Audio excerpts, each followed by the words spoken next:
Okay, so in LCR circuit, if inductor, capacitor and resistor all are connected in series, ठीक है, LCR circuit, यहाँ पे phase का क्या कॉन्सेप्ट होता है, फेज कैसे चेंज होता है, the phase difference between voltage and current, तो register, inductor and capacitor, these three are connected in series, AC volt is connected here. Clear? This is what the resistor, inductor and capacitor, these three are connected in series. So in LCR circuit, when these three are connected in series, so same current flows across all the resistor, inductor and capacitor. जो इसमें current जाएगा सब में same current रहेगा. तो current अगर मैं एक ही फेज में लेता हूँ, ठीक है, सपोज मैं अगर इनका फेजर डायग्राम बनाता हूँ, यहाँ पे कुछ भी वोल्टेज है, कोई भी ईएमएफ यहाँ पे वोल्टेज दिया हुआ है, तो अगर मैं फेजर डायग्राम प्लॉट करता हूँ, सो करंट सबका सेम फेज में, मतलब सेम करंट है, तो मैंने उसको एक्स एक्सिस पे प्लॉट कर दिया. Now in case of register, जो रजिस्टर का वोल्टेज होता है ना, वो करंट के साथ ही रहता है, मतलब रजिस्टर के केस में कोई फेज डिफरेंस नहीं आता. ये बेचारा सीधा साधा है, दोनों को सेम फेज में रखता है, वोल्टेज को भी और करंट को भी. तो जो रजिस्टर वाला वोल्टेज होगा वो करंट के साथ सेम फेज में रहता है, मतलब there is no phase difference between voltage and current across resistor. Resistor बेचारा दोनों को साथ में रखता है. इंडक्टर के केस में वोल्टेज लीड करता है करंट को π/2 से 90 डिग्री से. तो जो इंडक्टर का वोल्टेज होगा वो करंट के साथ नहीं रहता, वो करंट से 90 लीड करता है. और कैपेसिटर में जो वोल्टेज होता है वो लैग कर जाता है, मतलब इसमें वोल्टेज करंट साथ में थे, इसमें वोल्टेज लीड करता है और इसमें कैपेसिटर लीड करता है. तो यहाँ पे जो वोल्टेज दैट इज ER, यहाँ पे वोल्टेज EL और यहाँ पे वोल्टेज EC. वोल्टेज तीनों का अलग है लेकिन करंट तीनों में सेम है, same current flowing across resistor, inductor and capacitor. तो इसलिए मैं करंट को एक ही एक्सिस पे प्लॉट किया हूं, एक्स एक्सिस पे. लेकिन वोल्टेज, अब देखो मैं वोल्टेज का, तो जो वोल्टेज होगा रजिस्टर के क्रॉस वो करंट के साथ है, बिकॉज रजिस्टर के केस में दोनों सेम फेज में रहते हैं. इंडक्टर वाला वोल्टेज लीड करता है तो उसको मैं 90 डिग्री, because the voltage across the inductor leads by π/2 and voltage across capacitor is lagging behind, तो ये हमारा लैग करता है. तो झगड़ा इंडक्टर और कैपेसिटर का ही रहता है, ये दोनों एकदम अपोजिट फेज में है इनके वोल्टेज. तो अगर ये दोनों इक्वल हो जाते हैं ना तो खत्म कर देते हैं, एक दूसरे को कैंसिल कर देते हैं, मतलब EL is cancelled by EC, तो ये दोनों ही खत्म हो जाएंगे. तो that circuit behaves like a purely resistive circuit. In case अगर EL ज्यादा है और EC छोटा है तो EL में से EC सब्ट्रैक्ट हो जाएगा, बिकॉज ये मान लो 100 है, ये 20 है, तो 100 में से 20 सब्ट्रैक्ट हो गया तो 80 आ गया. तो हमको 80 का यहाँ पे हमारा ER है and this is what EL minus EC. जो मैंने वीडियो अपलोड किया उसका LCR का, उसमें ये मैंने प्रॉपर्ली एक्सप्लेन किया है, ठीक है. तो EL माइनस EC, अब इन दोनों का रिजल्ट यहाँ पे कुछ आएगा, कुछ फेज एंगल फाई से. तो करंट तो EC एक्सिस पे था, करंट तो मैंने एक्स एक्सिस पे प्लॉट किया था. तो overall the net voltage which we are getting, ये जो नेट वोल्टेज है वो करंट से कुछ लीड कर रहा है. ये नेट वोल्टेज किसका हुआ, इंडक्टर और कैपेसिटर के झगड़े में जो वोल्टेज बच गया वो जाकर रेजिस्टेंस के साथ ऐड होगा, रजिस्टर वाले वोल्टेज के साथ, बिकॉज रेजिस्टेंस तो दोनों को साथ में रखा था, झगड़ा इन्हीं दोनों का था. तो ये दोनों आपस में पहले एक दूसरे को जितना कैंसिल कर सकते थे कैंसिल कर दिए, जो बच गया वो जाकर रजिस्टर के साथ ऐड हुआ. तो ये वही बचा हुआ पार्ट है, इंडक्टर और कैपेसिटर के झगड़े के बाद जो बच गया voltage, that is what EL minus EC. और ये EL माइनस EC ER के साथ ऐड होगा. तो हम जैसे फेज में वेव्स को ऐड करते हैं ना, वैसे ही ऐड कर सकते हैं दो वेव्स को. तो यहाँ पे तो फिलहाल 90 है, तो ये सिंपली क्या हो जाएगा, root of ER square E square is equal to ER square plus EL minus EC का होल स्क्वायर. तो ER square plus EL minus EC whole square, ठीक है. दो ये वेव्स जैसे हैं तो दोनों 90 डिग्री पे हैं, तो 90 डिग्री में थर्ड टर्म नहीं आ रहा है, अदरवाइज वेक्टर में क्या होता है, P square plus Q square plus 2PQ cos theta. Voltage वैसे है स्केलर क्वांटिटी, लेकिन यहाँ पे वेव के जैसा ही बिहेव कर रहा है ना, तो हम वेव के जैसा ऐड करते हैं, like two waves are superimposed, ठीक है.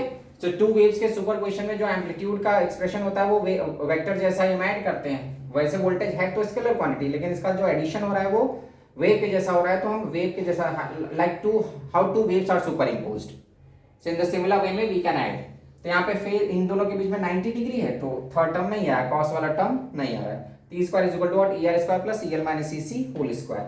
अब जरा देख लो, यहाँ पे इसको सिंपलीफाई करते हैं तो what we can write, E square is equal to ER is what IR square plus I XL minus I XC का square.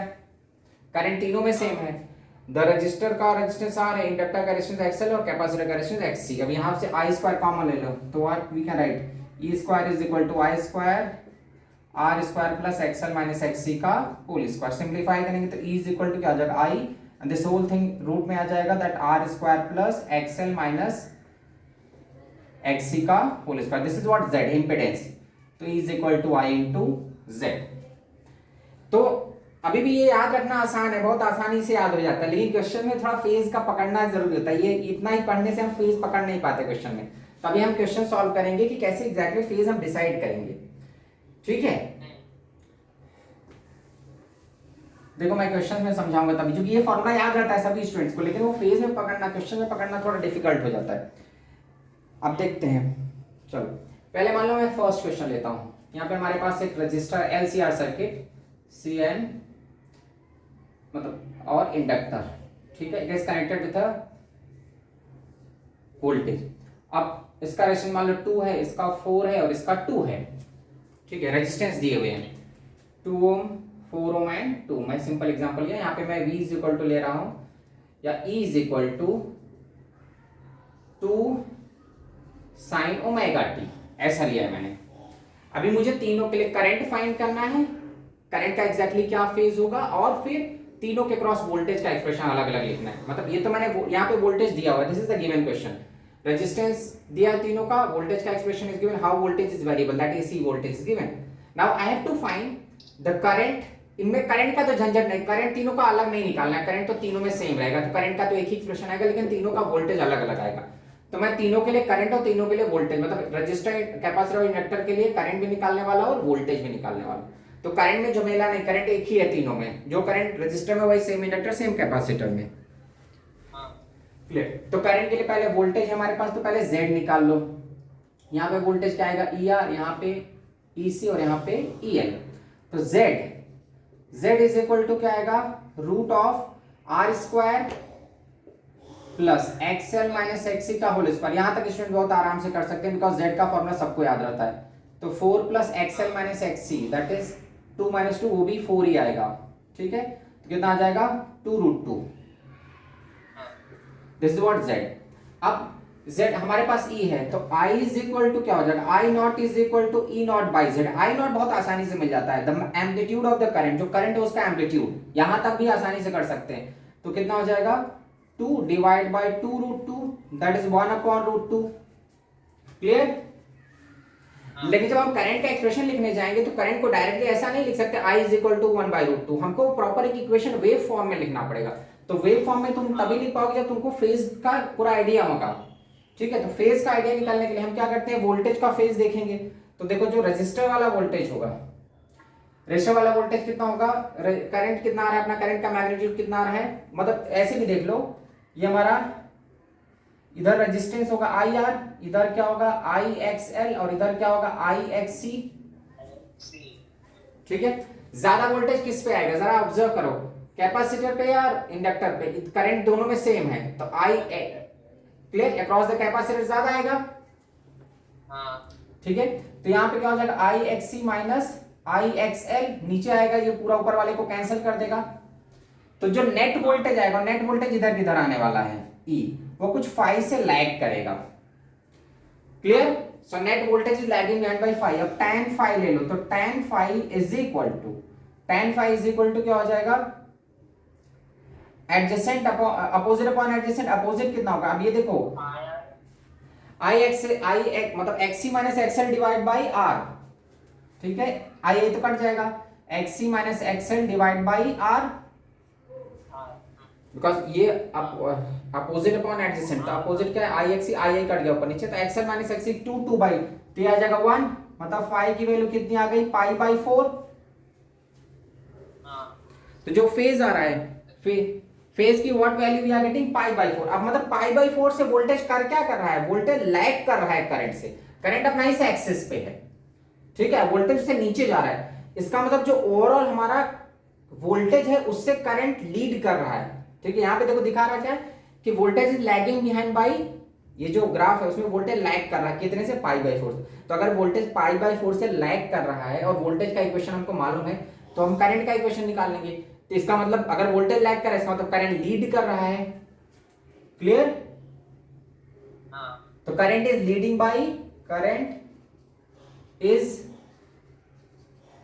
Leading by pi by 4। अब करंट का इक्वेशन लिख लो, अब तो बहुत आसान है, I is equal to I not sine omega t plus five, five से लीड करा है तो फाइव मैंने पुट कर दिया। तब आई इज इक्वल टू क्या हो जाएगा, आई नॉट निकाल चुके हैं हम लोग, 1/√2 sine omega t plus pi by 4 कितना, sorry omega t plus pi by 4, this is what current का एक्सप्रेशन। ठीक है, अब इसको नोट करो तो मैं फिर अब करके, करंट तो तीनों में सेम रहेगा, अब करंट का झंझट नहीं है, वोल्टेज तीनों पे निकाल लूंगा मैं, वोल्टेज का इक्वेशन। इसको नोट करो, मतलब इसका स्क्रीनशॉट ले लो।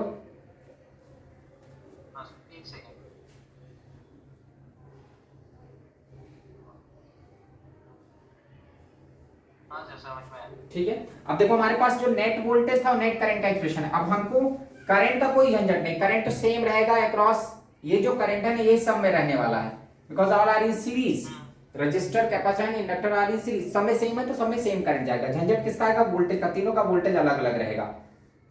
ठीक है, करंट तो तीनों में सेम रहेगा। अब देखो जरा रजिस्टर वाला वोल्टेज देखो, मतलब रजिस्टर, इंडक्टर और कैपेसिटर तीनों पे वोल्टेज अलग लग जाएगा। ठीक है, करंट का कोई टेंशन नहीं, करंट मैं तीनों में वही लिख रहा हूं, बिकॉज जो करंट आया है इसमें तीनों में एक ही करंट जा रहा है, तो आई तो सबके लिए सेम है। I is equal to 1/√2 sine omega t plus pi by 4, इसके लिए भी वही, I is equal to 1/√2 sine omega t plus pi by 4, because all are in series. यहाँ पे भी I is equal to I not sine omega t plus pi by 4। Current का झंझट नहीं है, झंझट किसका है, वोल्टेज का। अब देखो रजिस्टर के केस में हमको मालूम है कि रजिस्टर का जो वोल्टेज होता है वो करंट के साथ ही रहता है। ठीक है, तो यहाँ पे जो वोल्टेज होगा रजिस्टर का वो क्या होगा, वी नॉट, और फेज सेम रहेगा, sign omega t plus pi by 4। अब वी नॉट कैसे निकालेंगे, वी नॉट हमारा क्या है, peak value of the voltage, मतलब वी नॉट की वैल्यू क्या होगी, I naught into R, V is equal to I R. ठीक है, तो वी नॉट की जगह क्या लिख सकते हैं, I naught into R, I naught कितना है 1/√2 इंटू रेजिस्टेंस कितना है 2। ठीक है, sign omega t plus pi by 4, तो बेसिकली 2/√2 हो गया ये। दिस इज व्हाट वोल्टेज का, वोल्टेज अक्रॉस रजिस्टर।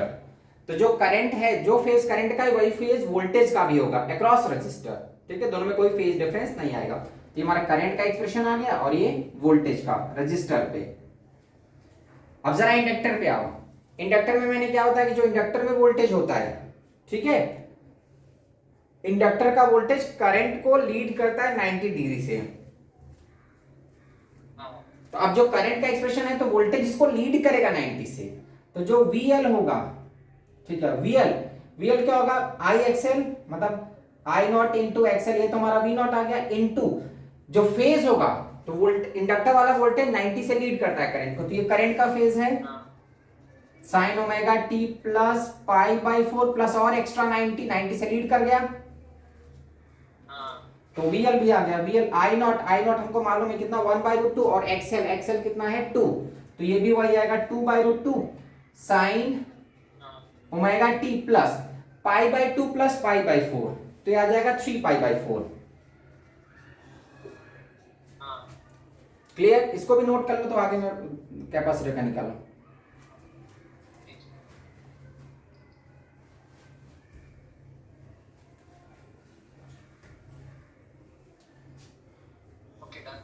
ठीक है, अब जरा देखो क्या मेन यहाँ पे देखो कहानी, जो फेज का झंझट है ना वहीं पे सब स्टूडेंट्स कंफ्यूज हो जाते हैं। जो फॉर्मूला है वो हमको याद रहता है, हम इवन ये भी याद रखते हैं कि फेज कौन लीड करेगा, ये भी रट लेते हैं, लेकिन हमको एग्जैक्टली इक्वेशन में शो करने में डिफिकल्टी होती है। वहां पे हमको पकड़ना आना चाहिए एग्जैक्टली कैसे फेज हैंडल करें।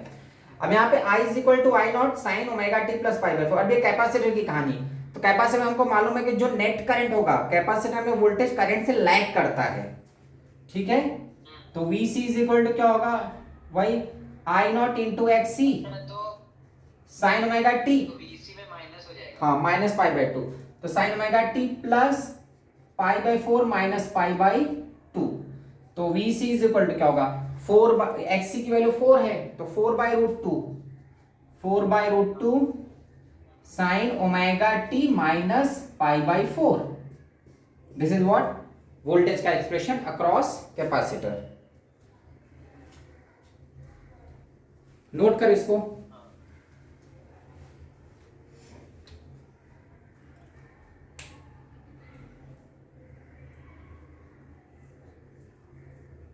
हो गया? हाँ, अब चलो इसी टाइप से एक और क्वेश्चन देखो, ये हमारा फर्स्ट क्वेश्चन। सेकंड क्वेश्चन फिर से मैं एलसीआर सर्किट लेता हूं।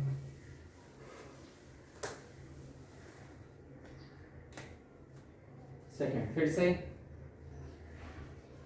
Inductor, capacitor and resistor. यहाँ पे फिर से मैंने एक एसी बोल दिया। अब इसका रेजिस्टेंस हमारा 4 है, इसको 2 लिया, इसको 2 लिया, ये सब 4 ओम, 2 ओम एंड 2 ओम। इधर V की वैल्यू दिया है 2 साइन ओमेगा टी, यहाँ पे ऐसा दिया। ठीक है, यहाँ पे थोड़ा वैल्यू चेंज कर दे रहा हूँ मैं, 4 ले लो, इसको भी 4 ले लो, इसको 8 ले लिया, ऐसा 8 4 4 and V is equal to 2 sine omega t. तो फिर से क्या करोगे, हमको करंट का इक्वेशन चाहिए, तो करंट के लिए पहले Z निकाल लो। तो Z is equal to root of R square that is 16 plus XL minus XC, तो वो भी क्या होगा 8 माइनस 4 का स्क्वायर। तो 16 प्लस 60 मतलब आ जाएगा 4 रूट 2।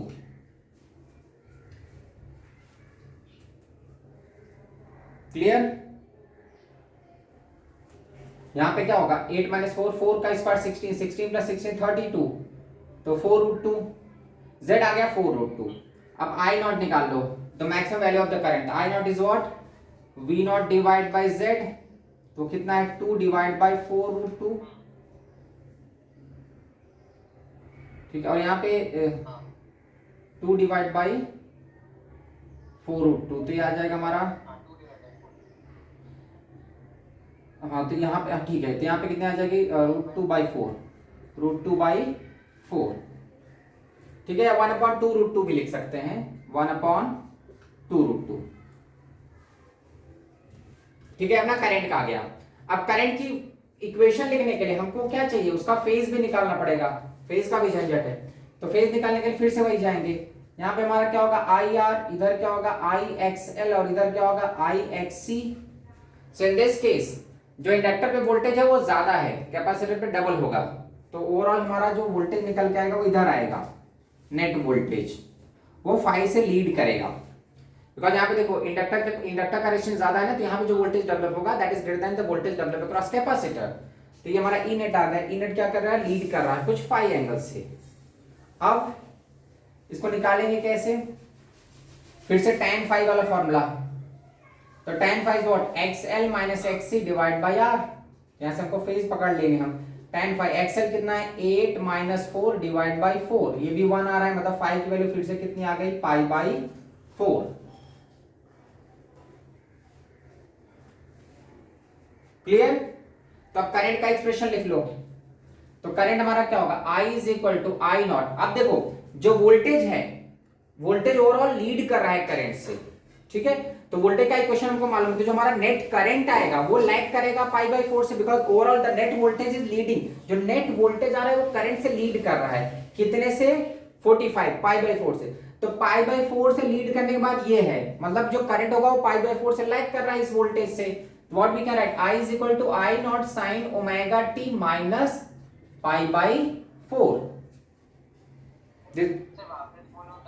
देखो जो यहाँ पे हमारा फेज आ रहा है ना, फेज की वैल्यू कितनी आ रही है, फेज डिफरेंस, जो वोल्टेज और करंट के बीच में फेज गैप आ रहा है, नेट वोल्टेज और करंट के बीच में जो फेज गैप आ रहा है वो कितने का आ रहा है पाई बाई 4 का। ये हमारा जो नेट वोल्टेज है, तो नेट वोल्टेज करंट से ऊपर है, करंट से लीड कर रहा है, कितना 45, और वोल्टेज का इक्वेशन तो हमको मालूम ही है, ठीक है, वोल्टेज का हमको मालूम है, इसका मतलब करंट उससे 45 नीचे है, फेज में पीछे है। क्लियर? तो वोल्टेज में से मैं पाई बाई 4 माइनस कर दिया।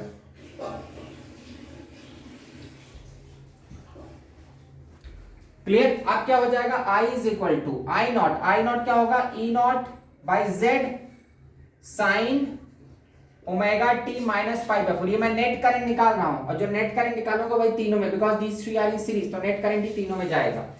तो I is equal to E not हमारे पास पहले से मालूम है 2 डिवाइड बाई Z की वैल्यू भी मालूम है, Z कितना है 4 रूट 2।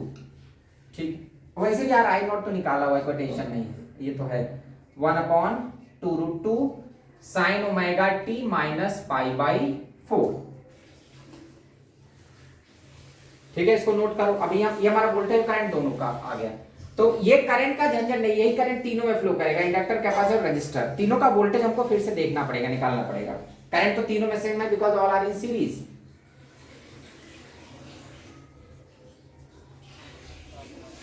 इसको नोट करो।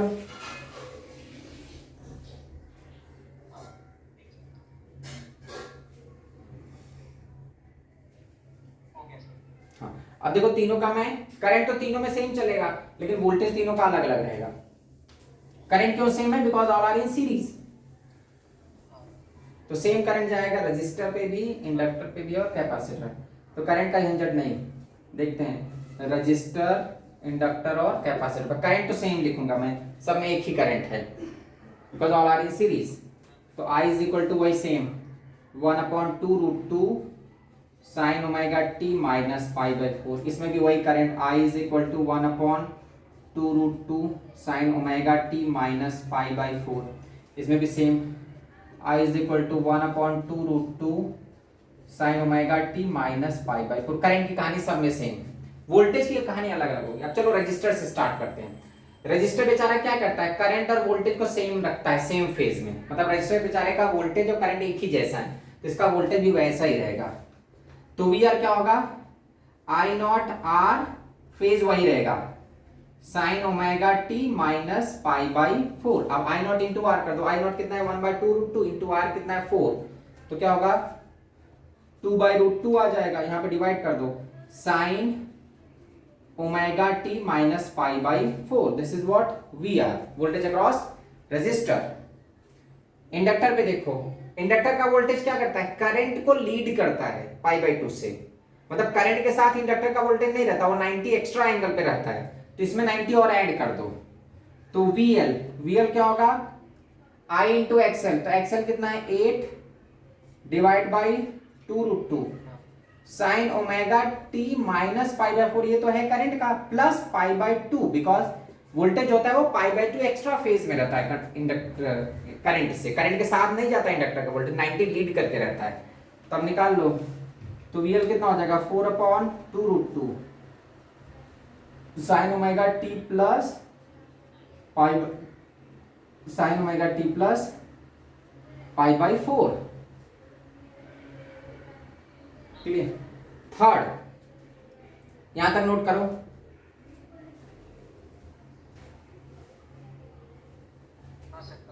हाँ, अब कैपेसिटर में देखो, जो कैपेसिटर का वोल्टेज होता है वो लैग करता है π/2 से, करंट के साथ नहीं रहता, करंट से नीचे चला जाता है वोल्टेज। तो वहां पे VC इज इक्वल टू क्या होगा? रेजिस्टेंस कितना? 4/2 √2 sine omega t minus π/4 minus π/2। Current से π/2 लैग करता है वोल्टेज कैपेसिटर का। तो VC इज इक्वल टू कितना हो जाएगा? 2/√2 साइन ओमेगा टी माइनस 3π/4।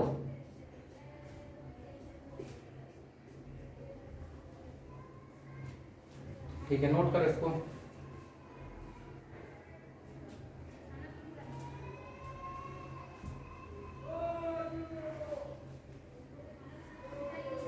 हो गया?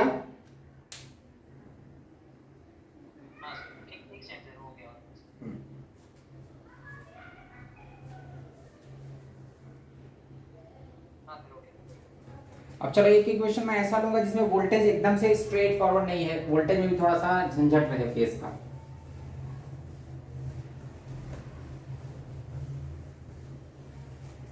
Third example, again LCR circuit, inductor, capacitor और रजिस्टर। ये 2 है, ये 1 1। अगर हमारा वोल्टेज दिया है, वोल्टेज दिया है 2 साइन ओमेगा टी प्लस π/3, ऐसा दिया हुआ है। मतलब यहाँ पे देखो स्ट्रेट ओमेगा टी नहीं दिया मैंने, यहाँ पे ही झंझट दिखाई दे रहा है, π/3 का यहाँ पे भी लफड़ा है। तो ठीक है, कोई टेंशन नहीं, हम देख लेंगे उसको, कुछ है एक्स्ट्रा एंगल तो उसका अपना हैंडल कर लेंगे, प्लस माइनस में देखेंगे। चलो पहले बात तो वोल्टेज है तो करंट निकाल लो। ठीक है, ये गिवन है, यहाँ तक पूरा ये गिवन है ना, ये हमारा क्वेश्चन है। अब चलिए पहले करंट निकालने के लिए हमको Z पे जाना होगा, तो पहले Z ही देख लेते हैं। Z क्या हो जाएगा? √r² दैट इज 1 प्लस 2 - 1 का स्क्वायर, तो आ जाएगा √2। Z की वैल्यू √2 आ गई। अब I नॉट निकाल लो। I नॉट क्या हो जाएगा? E0/Z। ठीक है, V नॉट लिख दे रहा हूं मैं, V0/Z। V नॉट हमको मालूम है 2 डिवाइड बाई √2 तो 1/√2 आई नॉट तो आ गया, लेकिन आई करंट का इक्वेशन लिखने के लिए हमको प्रॉपर फेज भी मालूम होना चाहिए। फेज निकालो, फेज निकालने के लिए हम किस पे जाएंगे, tan फाई, फिर से वही कहानी, ये हमारा रजिस्टर है, इधर क्या होगा, हाँ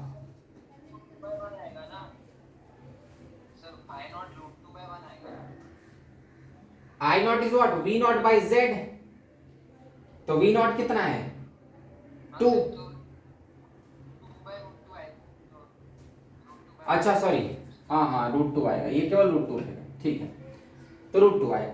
अब चलो हम फेज देखते हैं, तो फेज फिर से क्या करेगा, एक्सएल की वैल्यू देखो ज्यादा दिखाई दे रही है, यहाँ पे इंडक्टर लीड कर रहा है, बिकॉज जिसका रेजिस्टेंस ज्यादा होगा वो ही लीड करेगा, तो इंडक्टर का रेजिस्टेंस ज्यादा मतलब इंडक्टर का वोल्टेज लीड करेगा, तो ओवरऑल जो वोल्टेज होगा वो कुछ फाई एंगल से लीड करेगा करंट को, करंट तो इसी के साथ है, इसी एक्सिस पे, ठीक है, तो tan फाई निकालो, तो tan फाई क्या होगा, XL minus XC divide by R, XL कितना है 2 माइनस 1 डिवाइड बाई 1, वो 1 आ गया, मतलब फाई की वैल्यू फिर से कितनी आ गई, π/4, क्लियर। अब देखो π/4 तो आ गया, बहुत आसानी से निकाल लिया, लेकिन हमको इक्वेशन लिखने में ध्यान देना होगा कि करंट जो है इस केस में करंट लैग कर रहा है, कितने से, फाई से, मतलब जो करंट का इक्वेशन लिखेंगे वो वोल्टेज से पीछे चल रहा है, π/4 से लैग कर रहा है, तो I इज इक्वल टू क्या होगा, I not sine omega t plus π/3 minus π/4, जो वोल्टेज का फेज था, वोल्टेज का फेज कितना था, ओमेगा टी प्लस π/3, उससे π/4 पीछे है करंट, बिकॉज देखो वोल्टेज लीड कर, ओवरऑल जो वोल्टेज है ये हमको मालूम है कि ये ओवरऑल वोल्टेज है, अब उससे करंट नीचे चल रहा है, पीछे चल रहा है, लैग कर रहा है, कितने से, π/4 से, तो π/4 से लैग करा दिया मैंने, वोल्टेज का हमको मालूम है ये वोल्टेज का फेज है, उसमें π/4 लैग करा दिया। स्टूडेंट सोचते हैं कि अरे सर वोल्टेज का फेज निकाला आपने, करंट से लीड कर रहा है वोल्टेज, ठीक है, लेकिन हमको मालूम तो वोल्टेज का है ना, करंट का थोड़ी ना मालूम है कि हम उसमें ऐड कर देंगे, वोल्टेज का मालूम है तो करंट का निकालना है, तो पीछे जाओ, तो I is equal to I naught that is √2 sine omega t plus π/3 minus π/4, तो कितना हो जाएगा, π/12,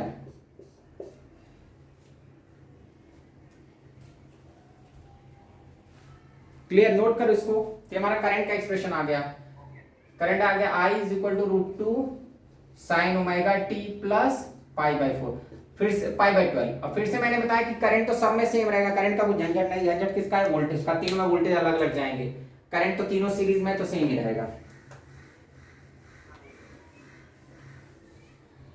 अब देख लो, रजिस्टर, इंडक्टर और कैपेसिटर, रजिस्टर, इंडक्टर और कैपेसिटर, रजिस्टर करंट सब में सेम रहेगा, तो सब में करंट मैं सेम ही लिख दे रहा हूं, तो करंट क्या होगा, I is equal to √2 sine omega t plus π/12, इसमें भी सब में करंट का कोई झंझट नहीं, √2 sine omega t plus π/2, series में सब में करंट बेचारा एक ही है, I is equal to √2 sine omega t plus π/12, current सब में से, ठीक है, all are in series current. अब देखो रजिस्टर वाला वोल्टेज करंट के साथ ही रहेगा, बिकॉज रजिस्टर दोनों को साथ में रखता है, तो वी आर क्या होगा, I इंटू आर, तो √2 इंटू रेजिस्टेंस कितना है 1, और फेज सेम रहेगा, फेज में कोई झंझट नहीं, ओमेगा टी प्लस π/12, तो V R is equal to √2 sine omega t plus π/12। यहां पे आओ, वोल्टेज क्रॉस इंडक्टर, इंडक्टर पे देखते हैं, अब इंडक्टर पे देखेंगे तो क्या होगा, VL, तो देखो जो इंडक्टर का वोल्टेज होता है वो करंट के साथ नहीं रहता, वो लीड करता है 90 डिग्री से, तो करंट हमको मालूम है, तो इससे लीड कराओ वोल्टेज को, तो यहां पे क्या होगा, फिर से VL is what, I naught XL sine omega t plus π/12, ये तो हो गया करंट का फेज, अब इसमें और एक्स्ट्रा π/2 से लीड करता है वोल्टेज, तो प्लस π/2 कर दिया, हो गया, I नॉट क्या है √2 और XL कितना है 2, तो VL कितना हो जाएगा 2√2 sine omega t plus π/2 plus π/12, कितना हो जाएगा 7 π/12, 2√2 साइन ओमेगा टी प्लस 7 π/, ठीक है ना, 12 एलसीएम ले लिया, 6 + 1 करेक्ट, 7 π/12, नोट करो इसको।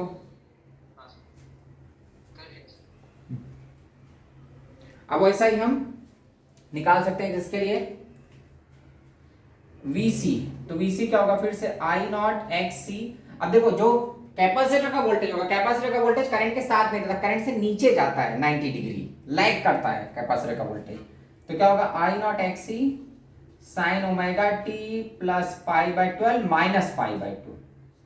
सिंप्लीफाई करेंगे तो VC is equal to I not XC, I not is what root 2 into XC, XC is equal to कितना था अपना 1 और sine omega t pi by 2 pi by 12 minus pi by 2, तो आ जाएगा minus 5 pi by 12।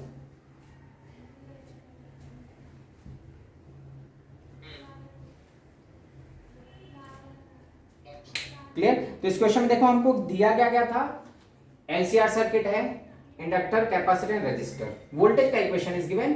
Now you have to find the current का equation and voltage. Current एक बार निकाल लिया तो फिर करंट का सबके लिए अलग अलग निकालने की जरूरत नहीं, बिकॉज तीनों सीरीज में तो करंट तो एक ही आने वाला है, तीनों में वोल्टेज अलग जाएगा, बिकॉज रजिस्टर वोल्टेज में क्या फेज का भी झंझट आएगा, वैल्यूज का भी, वैल्यूज भी तीनों में अलग रहेंगी, फेज भी। करंट तीनों में सेम है because all are in series. तो इस में क्या होता है, करंट सेम रहता है, वोल्टेज बदल जाता है, वोल्टेज में सब चेंज होगा, वैल्यू भी चेंज होगी और फेज भी। फेज यहाँ पे मेन तो फेज ही का झंझट रहता है। तो पहले मैंने करंट ही निकाल लिया, ये इतना था, Z मैंने निकाला, फिर Z के बाद I नॉट निकाल लिया, तो I not is what V not by Z। फिर हमको करंट का एक्सप्रेशन आ गया, और जो फेज हमने निकाला वहां से हमको मालूम चल रहा था कि वोल्टेज से करंट लैग कर रहा था पाई बाई 4 से, तो हमने इसको pi by 3 minus pi by 4 मैंने रख कर दिया, तो pi by 3 minus pi by 4 किया, तो करंट का एक्सप्रेशन आ गया root 2 sine omega t plus pi by 12। Current एक बार मिल गया। अब तीनों के क्रॉस करंट तो सेम रहेगा, रजिस्टर पे, इंडक्टर पे, कैपेसिटर में करंट में कुछ झंझट नहीं, करंट सब में सेम है, यहाँ पे भी वही, यहाँ पे भी वही। यहाँ वोल्टेज के बारे में अपने को सोचना होगा, वोल्टेज तीनों का अलग आएगा because all are in series. तो वोल्टेज भी देखो, रजिस्टर वाला वोल्टेज बेचारा, रजिस्टर क्या करता है, करंट और वोल्टेज को सेम फेज में रखता है, तो फेज में कोई झंझट नहीं, जो करंट का फेज है वही वोल्टेज का फेज, वैल्यूज बदल जाएंगी। वी आर क्या होगा, वी नॉट हुआ आई नॉट इंटू आर, तो वो निकाल लिया मैंने। रजिस्टर इंडक्टर के केस में, इंडक्टर के केस में करंट जो है वो मालूम है, जो वोल्टेज होता है वो करंट से लीड करता है 90 से, तो करंट का तो अपने को फेज पहले से मालूम है, उसमें 90 और एक्स्ट्रा कर दो तब वोल्टेज का फेज मिल जाएगा। तो VL is what I not XL, वो resistance IR into sine omega t plus pi by 12 plus pi by 2, इसको सिंप्लीफाई कर लिया। कैपेसिटर के केस में जाएंगे, अब कैपेसिटर में करंट फिर से मालूम है हमको, करंट तो सब में मालूम था, वोल्टेज निकालना है, तो कैपेसिटर के क्रॉस वोल्टेज लैग करता है 90 डिग्री से, तो करंट का फेज मालूम था, उसमें से 90 डिग्री पाई बाई 2 माइनस कर दिया, तो मुझे वोल्टेज का फेज मालूम चल गया। क्लियर?